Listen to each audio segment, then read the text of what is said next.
Today I'm going over my 60 card SCARECLAW Cash Brave hand trap pile. This is a deck I brought to YCS London and did pretty well within the sides, and it's just a lot of fun. As always, if you still need a beautiful playmat, go to zerodamagegaming.com and use the code SOLEMN for a discount, and how about we check out this amazingly fun deck. So I'm going to start off with the hand traps, and as you can see, it is...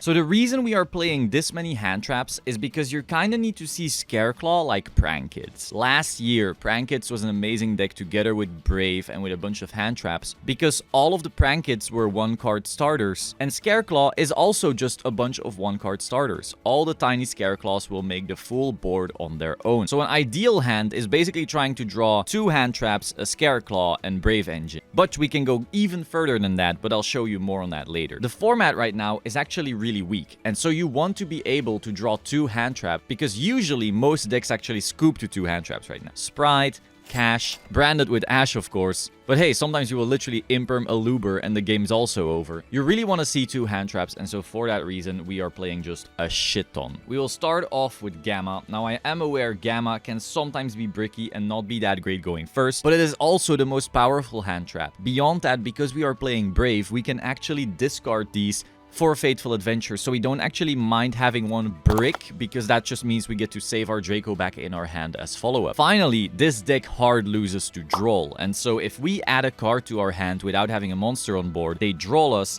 Now we can use this and actually make a Baron, but more on that later. So then they actually just got punished for drawing us. They went -1 and gave us an Omni Negate for it. So for that reason, we have the Gamma package. Absolutely insane. Also incredible going second into Kashtira. We actually have a lot of cards that can bait out the Arise Heart attach, like Foolish Burial, Water Enchantress, and so forth. So then they attach, which means Arise Heart has activated. Boom, Gamma them, and now their Arise Heart is gone, and we have a Baron. Next, we are playing Triple Ash, of course, the most generic good hand trap. Now, some of you might be wondering, why aren't we just taking like a board breaker approach, because some hand traps are weak? The reason is there aren't that many good board breakers to get to 60 cards while still reliably seeing them. Also, if Kashtira 5 locks you, well, GG. 3 Ash though, super generic, super powerful. Next we have the more controversial one. We have 3 Ogre. Now why Ogre? I know Ogre is technically a weak hand trap right now, but it is actually better than people realize. First of all, Sprite is one of the best decks right now, and if you Ogre Gigantic Sprite, wow, they don't like that. Secondly, since we are playing Nib, spoiler alert, if you Ogre a Kashtira player, they are forced to play into Nib. The Arise Heart pass combo is Unicorn, Fenrir, Rise Heart, and then a Rise Heart. That's their 4 summons they played through a Nib. If you just blow up that Rise Heart, now they need to do the 5th summon to even get to a Rise Heart. So while Nib plus Veiler or Imperm or Mourner last year broke any board, Ogre plus Nib, or well, plus all these others, actually also breaks the board. This is also really incredible on Birth, but of course there will be matchups where you also decide this out. Also, there is a combo where level 3 tuners are important, so that's another good argument for playing it. Next, we're playing Triple Nibiru. Nib, I know a lot of people are saying it's bad right now, this deck doesn't care, this deck doesn't care, and so forth, but in combination with other hand traps, this card is still incredible. Again, on a cash board, if you Ogre them, they will be forced to play into it. If they already wanted to play into it because they wanted to do the full lock or the semi-lock, well, then they're also dead. Sprite, if you have one of your 1 billion negates on Gigantic, you can also Nib them. And so just overall Nib, while being underrated for this event, it was just an incredible card. Every time I drew this, I was just happy. Next, I'm playing Triple Imperm. This is definitely one of the best hand traps right now. You can set it going first, you can use it going second, you can wait until your opponent makes their board and use it on your own turn, so it's a good 6th card draw as well. Funnily enough, Ash has actually also become a good 6th draw, which it wasn't before, but these days you can Ash a Shangri-La, so they can't summon out a Fenrir. You can Ash a Labyrinth trap, you can Ash the Melfi, so Ash's 6th card for this format has been good, unlike some of the other cards. Next, we have Triple Mourner, which is just, you know, a worse Imperm, let's say. However, it is a level 3 tuner, which again is relevant for some of the combo lines. And then finally, we have 2 Veiler. This is, once again, not the greatest type of card. Like, it's not as good as Imperm, it's not as good as Mourner, but it is still a hand trap. We are trying to get to that big amount so that we always draw 2, but it's not level 3. If this was level 3, it would be way better in this deck. Next Next, for the Brave engine, we have triple Water Enchantress. What a beautiful card. One of my favorite engines ever. It just makes so many decks so much better. I do know sometimes the cards can break, but in 60, realistically, you're not going to brick on them that often. And also, SCARECLAW can actually surge these cards in engine, which is really amazing. Next, we have triple Rite of a Remisier, because we really want to draw it. We have the Griffin Rider, the Fateful Adventure, the Draco back, and then the Foolish Burial to try and find it. Super standard, doesn't need too much explaining. It's just really nice to have a Griffin so that you can play right into Nib and not care. Now, the moment you have been waiting for, it's time for our SCARECLAW engine. We are playing triple Acro, which is the SCARECLAW that gives attack to our tower. We have triple Astra, which is the SCARECLAW that gives multi-attack to our tower. And we have triple SCARECLAW Bologna Sandwich, which gives our tower piercing damage. Now, they are all incredible in their own way, but Bologna is definitely the weakest one. However, since we are playing 60 cards and we do ideally want to draw one of these,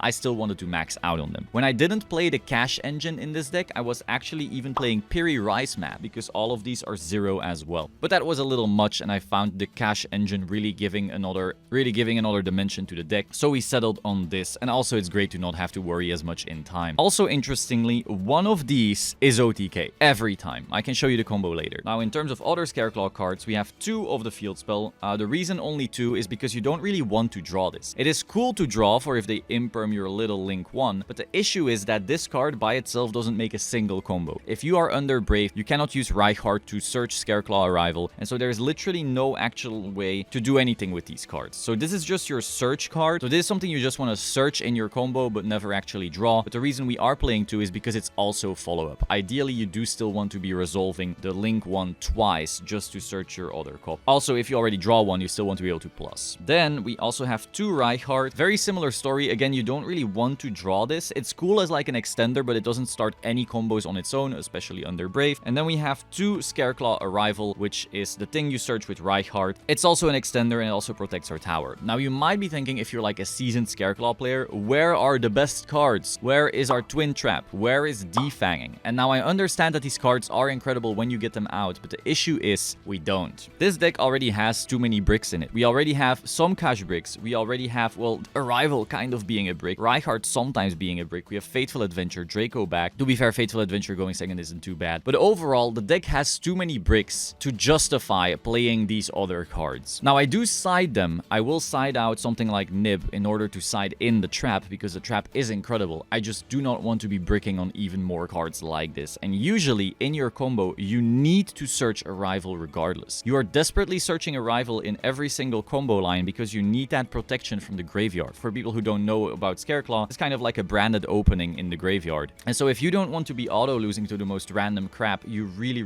need to have that Arrival in grave. And for that reason, well, you can't even search the trap. And even if you play the trap, literally, you would have to go for Arrival every time. And then the final SCARECLAW card is SCARECLAW Kashtira. Now, this is also a Kashtira card, of course, so it kind of ties both engines together. So I'll put this on the side while we talk about the Kashtira engine. We have triple of the planet. Now, this planet we do want to draw every time. This is incredible. Whenever I see this in my hand, I'm like, wow, I have every combo in the world in my hand right now. And we have 1 terraforming, because this can indeed search the Raid Salt, and Raid Salt is just insane. Now, sometimes going second into a board, you might also look for Rhyphobia just to start popping stuff on your opponent's board, because if you don't know, this SCARECLAW field spell can actually just pop things on the field, which is amazing against Floodgates, amazing against all kinds of things. So many people put their fields in defense to play around Lightning Storm, and it's just like, okay, thanks for the free pop. Now we're playing triple Unicorn. This is the best Kashtira monster to open on its own, because this will by itself always make an Arise Heart. And the combo of Unicorn on its own doesn't require your normal summon. So the SCARECLAW combo is 1 normal summon and makes the tower, and Unicorn is 1 special summon and makes the Arise Heart. So they're never really clashing. Same thing with the Brave stuff. This is a special summon,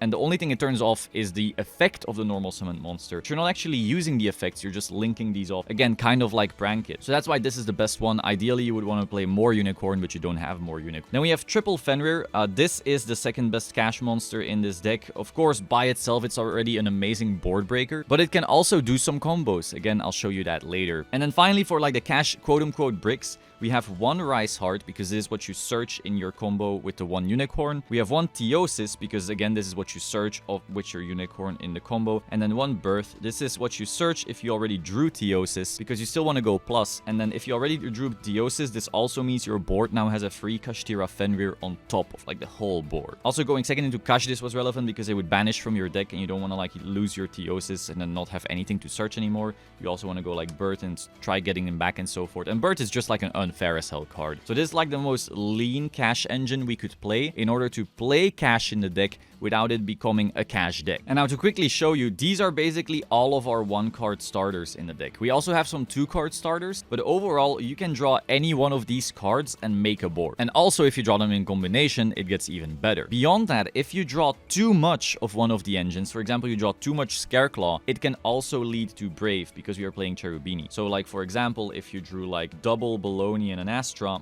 you might go like normal summon Baloney, special Astra, try doing the combo on its own, and then these could turn into Cherubini, get you your Brave engine set up and so you're never really mad if you open too much of this engine either. For the extra deck, we have 2 of the Scareclaw Tryhard, which is the amazing tower. Now in a pure Scareclaw deck, you would definitely play 3 of this, but because we are playing a big cash engine as well, it's not required, and we also just don't really find the room. And we also have 2 Lightheart. Once again, in a pure deck, you would play more of this. Oh, also some people might be wondering why there's no Visa Starfrost in this deck, because of course it is amazing with Scareclaw. But the issue is, once again, it's kind of a brick in a sense that it doesn't start plays. It is an incredible extender, but we already have so many cards that really don't start plays on their own. We want to be drawing some of those starters I showed you. We want to be drawing some of the hand traps I showed you. So for that reason, we aren't playing Visas, even though it's an incredible card.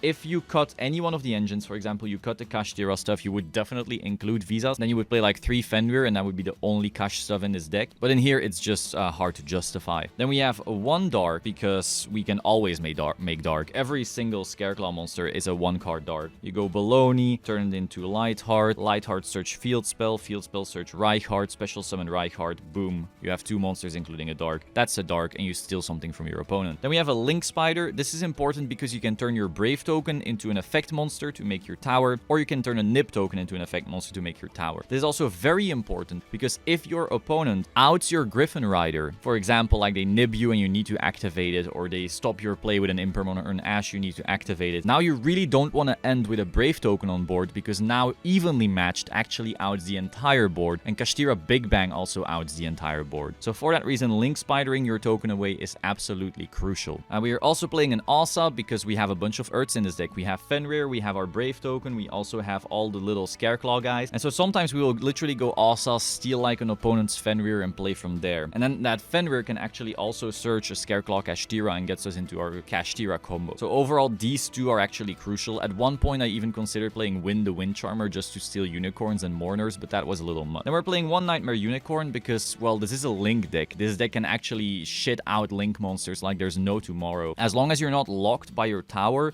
with a Link monster, you can just OTK like mad. Now, this is also a 1-card OTK. Again, I'll show you that later in the combos, but sometimes you'll still just do it on an access code. So Nightmare Unicorn, and then, like I said, the access code in order to do the OTK sometimes without this. It's really nice also how this deck doesn't rely on 1 summoning mechanic, so you don't really die to D-barrier or stuff like that. Then we have our 1 Cherubini, because like I said, the Scareclaws can actually get us to our Brave engine as well. We have 2 Arise Heart, because if we are going into a Kashtira board and they are checking our extra with Diablosis, we still want to have a Kashtira Arise Heart because we are playing a bunch of Kashtiras. Like, being able to just go, if you activate Shangri-La, this is happening, is insane. Also importantly, if they can't activate Shangri-La because they know we have a Rise Heart, that means they actually can't out the Scareclaw tower reliably. Like, Shangri-La Field Spell pops are the main way Kashtira can out a Scareclaw Tryhard. But if they can't activate Shangri-La because it gives us a free Arise Heart, well, good luck. And then for our synchros, we have a Cyframe Lord Omega, because if we gamma our opponent and we still need an empty field for our Kashtira cards, then we can get rid of it that way. However, if we didn't open many Kashtira cards and we gamma our opponent, we also want to be able to go Axel Synchro into Barra. Now, if you don't know this combo, essentially Axel Synchro is a Synchro 8, and it will then revive the Gamma back on the summon, and then 8+2 is Baron, and Baron is great. Now, Baron can also be made other ways in this deck, including one very important combo with Kashtira Fenrir, and I will show you that very soon. For the side deck, we have triple Evenly Matched. Evenly Matched is amazing, and it's kind of weird to have such a heavy hand trap deck also having board breakers. The thinking was basically a bunch of decks right now die to Evenly, but Evenly is also back row hate. So being able to side in Evenly together with Duster and 2 Cosmics at least gives me like 6 cards to side into back row matchup, getting rid of like my Nibiru, getting rid of maybe an Ogre or something along those lines. And then we at least have like enough cards to deal with back row while simultaneously being able to side evenly into some of the matchups where it's broken, like against Pride Melfi and so forth. Next, I'm playing Triple Droll. This is the worst card in the game. Every single format, and I promise you, every single format I go, Droll is going to be broken right now. Whoa, I'm going to play Droll, and people are just going to die to it. Like, it ends their turn. It ends the turn of these players, man. Droll is so good. Every fucking time I side it in, it sucks ass. And the reason is that way too many decks can actually play through this card like no tomorrow. And it also depends on how much engine your opponent even drew. You might Droll your opponent, have gone -1, and then they go, oh, I couldn't go further anyway. And there you are sitting on -1. Good job, you hand looped yourself. This card is awful. This card is only good when we are in like a one deck ridiculous unfair bullshit game. Like maybe if Dark World was the best deck and the only playable deck, then Droll might be insane. But then they would be playing Drag Down the Grave. So like good luck. Overall, Droll can only be good when there's like a single insane broken deck that loses to it and is the most played deck. And at that point, it will not be the best deck anymore because everyone would be playing Droll. Droll is just super awkward. Surely there will be formats where it's not, but so far every single time I've played this card, I've thought it was dog shit. Also, it's not a tuner. Also, it's not level 3, so it doesn't even help with the engine. I still played it because I was afraid of Dark World to an extent. Even though we play a bunch of hand traps, sometimes they will still go through if you control them. And I felt safer with the fact that I could side Droll, but it never did anything. This card is just bad. Yes, this deck dies to Droll, but who the hell is playing this deck, right? Next, we're playing Triple Bell. This card wasn't that amazing. I played it because I did think Matmake would be pretty good. I did think there would still be people on Branded, and they were. So if they don't have like the Branded Lost Mercurier thing with 2 fusions, then you can just Bell the Expulsion. Yes, Branded can play around that by having all their targets in Banish, but they need to have such an insane hand to do that usually Bell still just ends their life. Like, it's not a bad card whatsoever, but it is highly specific. I would side it again, but I would side it knowing that it wouldn't come up that often. It is, however, a level 3 tuner, which is important. Next, I'm playing the 1 Scareclaw Twin Saw because I do want to be able to side it going first, take out a Nib or something like that. I do know Nib is like good to back up your board, but in this deck, you can't really like afford to break your own board. I've tried it and it failed, but I guess maybe in time, I don't know. Next, we have Called by the Grave. This is because we do lose to Droll, and a lot of people were still coping on Droll. And then finally, we are playing 1 Dark Strike Fighter because boy oh boy, does it have a lot of attack, haha. Now let's get into the combo section. So let's say you opened only 1 Scareclaw Baloney. You would normal summon Baloney. You would turn it into our Lightheart. Lightheart would search our field spell. We would activate field spell, search our Reichardt, special summon Reichardt. He would search our Arrival. Then we would activate Arrival, bring back the Baloney, and then turn these 3 into our Tryhard. So this is how the one little guy, it can be any of those 9, turns into a Tryhard. And you would also have a Scareclaw Arrival in your graveyard. So when your opponent tries to pop the Tryhard, you just go, haha, Arrival, and then it's safe. So this is a 1-card combo, and it makes this. Now, if you already have Brave set up, Brave Engine, you would also have 2 monsters in defense, which means this Reichardt would also draw you a card, meaning you could be drawing into one of your 20 hand traps, and anything but Gamma would basically be incredible there. Now, let's say you open 1 Unicorn. So we special summon our Unicorn, activate effect, searches Theosis, activate Theosis, special summon Fenrir, effect to search, searches our Reichardt, special summon Reichardt, Reichardt effect to banish. Usually I'm gonna be banishing a Unicorn here because these are worse draws once you're past turn 1 in this deck because we don't have Birth and all of the Kashtira payoff really. So at this point, you know, if you start drawing cards, you kind of want to draw Fenrir because it can at least get you to Kashtira, to Scareclaw combo. Then you will overlay them and make yourself an Reichardt. So that's just 1-card combo, boom, and a Reichardt. Alright, next let's overdose. Let's draw just a sick hand like this, you know, 2 hand traps so it doesn't matter what our opponent does, and then a starter of each engine. Now, of course, it is a dream, you won't have this every time, but you do have it often enough to where you're like, damn! So we will special summon our unicorn, effect to search, gets Theosis, and you won't activate this just yet because then it would lock you into Xyz. You need to be very careful about which engines you start activating when. If you had activated the Brave stuff before, you couldn't special summon your unicorn anymore. So then we will use our Water Enchantress to banish, get our Rite of Eremacir, activate Rite of Eremacir with the Fateful Adventure, normal summon our Baloney, Fateful Adventure triggers to search, finds us our Draco back, then we activate Fateful Adventure to search for a Griffin, which discards our Draco back and equips it to the token, special summon the Griffin, and so now our combos are completely protected. Then you would turn the Baloney into the Lightheart, which would then once again search us our field spell. Here's the field spell. Activate the field spell. I'm sorry I don't have room for this. Search our Reichheart, special summon Reichheart, which would search us our Arrival. And then, because we have a bunch of things in defense, Reichheart would also draw as a card. Let's say we're overdosing and we drew another different hand trap. That's crazy. Then we would activate the Arrival, special summon back that Baloney. And now Arrival is in our graveyard, so our tower will be protected. Turning the Lightheart and these two little guys into our tower. So now it doesn't actually matter that we will lock ourselves into Xyz afterwards, because it's here already and we don't have to do anything else anymore. So now we can activate Theosis. Special summon out Fenrir. Fenrir effect gets us our Riceheart. Special summon Riceheart. Banish one of our unicorn. Overlay them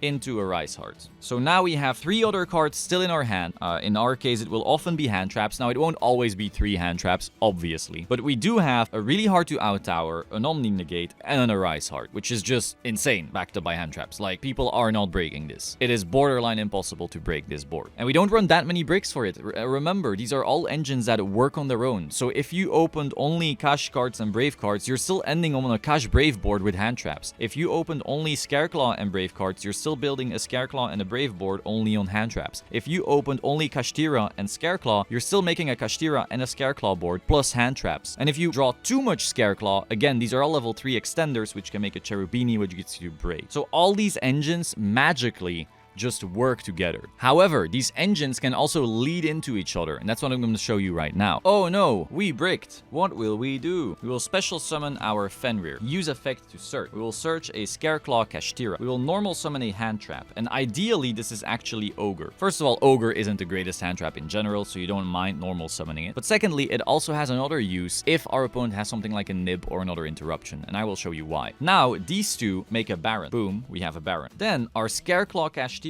will banish the Fenrir from our graveyard to special summon itself. Then this will turn into a Lightheart. Look at that. The engines just work together. It will get us our field spell. We will activate the field spell. We will get our Reichheart. We will special summon our Reichheart. Get ourselves an Arrival. Activate Arrive, get back our Scareclaw, turn these into the tower. And now we have Field Spell with a pop, an Omni Negate, and our tower protected with the Arrival in Graveyard. Now, if your opponent at any point used a hand trap here, like an Imperm or something along those lines, you negate that with the Baron, and then in your opponent's standby phase, you will go Baron effect, bring itself back to the extra, revive the Ogre, and now the Ogre is still a pop. So the Baron used its Omni Negate, you can remake it, next turn or something along those lines, and you still have a pop. This is why Ogre is actually pretty incredible for this as well. Now, I will say in the pure Scareclaw build with only Fenrir and no bigger cash engine, I was actually also playing Piri Ice map to just find Ogre because it's also a 0. But that was a little bit too much, Overall, this is still like a really solid way to combo without really opening much engine beyond Fenrir and a hand trap. And again, if you open like that, this probably means the rest of your hand is hand traps. So this was still like a Baron, a hard to out tower, and 3 hand traps. Next, I'll show you how one of the Scareclaw monsters is actually OTK by itself. So one really important thing to keep in mind with this deck is that you have 3 pushes. You have your Brave push, your Kashtira push, and your Scareclaw push. Usually you're going to start with the Kashtira push because, well, you can't really summon them afterwards. Then you'll use your Brave push, and then you'll use your Scareclaw push. And the good thing about that is these other cards have baited all the negates, removed monsters, and now the Scareclaw cards are actually incredible at just making a 1-card OTK. So how does that work? If you normal summon any of the little guy, you turn them into Lightheart. Again, you're going to see this combo so often. Lightheart is going to add the field spell.